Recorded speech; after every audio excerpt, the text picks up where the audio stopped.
Desde el inicio de la cursada en esta materia hemos visto cómo se fue transformando el accionar educativo, lo cual se ve reflejado en los textos de Foucault, Dussel y Mireaux.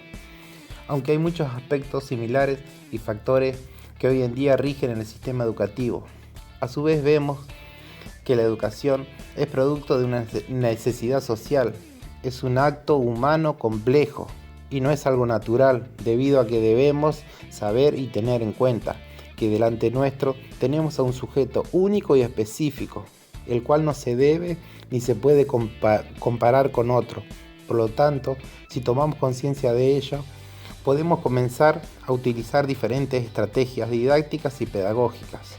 Estos tres autores, el trabajo de nuestra compañera y el nuestro, nos hace replantearnos y pensar sobre algunos aspectos en la problemática educativa, como por ejemplo el hacer docente, el alumno y la práctica pedagógica.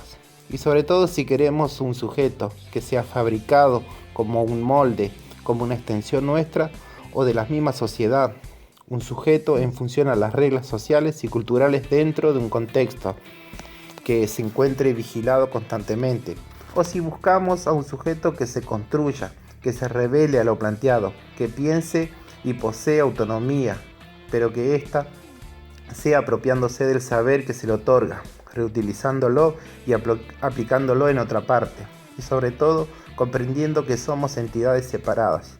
Somos los educadores quienes brindamos herramientas para que el sujeto se construya, buscando, innovando y atrayéndolo para que se acerque a aprender.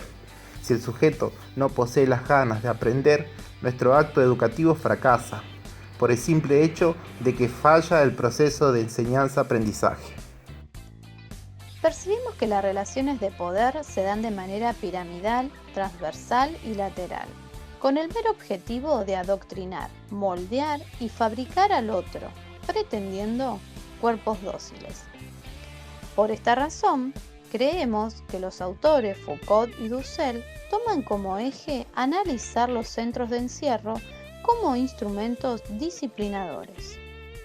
Sin embargo, la idea de disciplina no genera educación, sino más bien genera obediencia y enajenamiento por parte de los sujetos. En cambio, Merieux tiene la mirada puesta en construir y reconstruir a los sujetos y el conocimiento. Se basa más en la pedagogía y su accionar, y no tanto en la transmisión. No busca hacer que el otro sea una extensión mía. Pretende que comprendamos que es un sujeto único, individual, y que debe valerse por sí solo. Es este sujeto quien debe querer y tener ganas de aprender, para no terminar cayendo en una fabricación de persona, sino que éste pueda absorber lo que el docente le enseñe y a su vez volcar ese conocimiento para su vida futura. De esa manera se logra una mejor perspectiva del saber.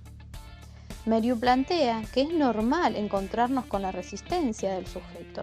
Esto se ve cotidianamente, sin importar el contexto en el cual se encuentre inserta la educación, virtual, presencial o semipresencial. Por lo tanto, afirmamos que el poder acarrea resistencia.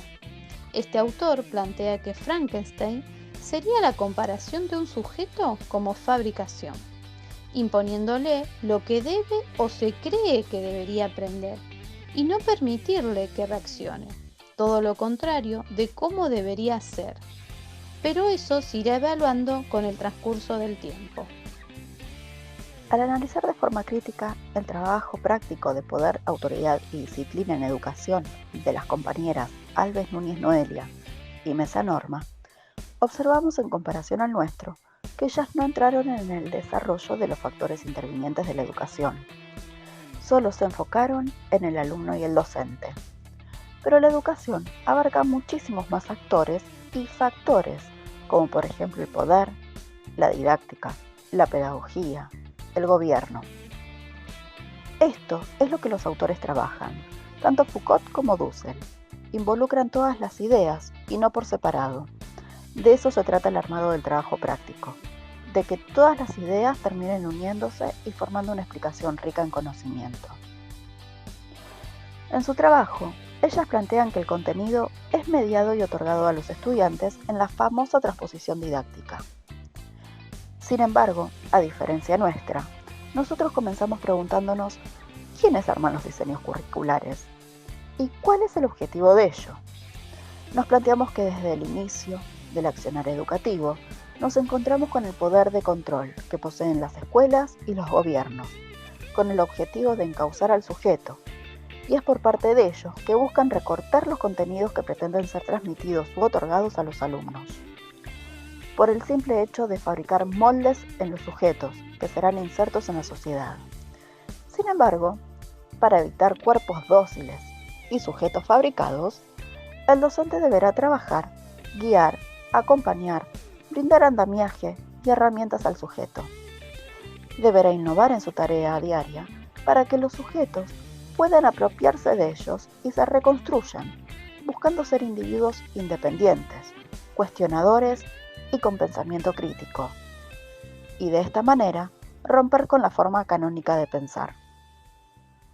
En el texto Meriu plantea, al sujeto hay que armarle andamios a su alrededor para luego, a medida que va aprendiendo, ir sacándolos, y que el aprendizaje se construya con el otro, y que para que esto suceda hay que darle lugar y espacio, para que lo ocupe y para que lo integre.